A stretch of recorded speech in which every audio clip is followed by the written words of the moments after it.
Hello and welcome to the Michael Mama Show, Ancient Secrets Revealed. We're coming to you from Mount Soma, home of the Sri Someshwara Temple in the mountains of western North Carolina. And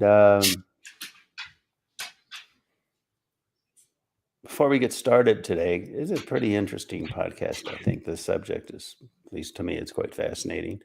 Um, but Scotty, how you doing? Good. How's the how's how's how's the weather now in LA? I know you're in LA and it's been Way really better. hot. What's going on? It's way better. It Yeah. is. It cooled off. Yeah. I think it was a combination of the heat and then that humidity from that hurricane or whatever. So it's brutal, huh? It was terrible. Yeah. Yeah. Yeah, I remember I lived in San Diego and the weather usually is so ideal there that people don't Yeah. have air conditioning. So when you get a heat wave like that, Yeah. it can be You're like, tough. what? Yeah. Yeah. The weather here has been unbelievable. I grew up in Columbus, Ohio, and I remember uh, fall days, autumn days. I was born, in the fall in October, Yeah. and I kind of have a theory. I think that I don't know. I've just noticed that if you ask somebody, what's your favorite season, and then you ask them when were you born, maybe just coincidence, but I've noticed that usually people's favorite season is the same season in which they were born. So that's a fun thing you might want to Oh, check out too. yeah.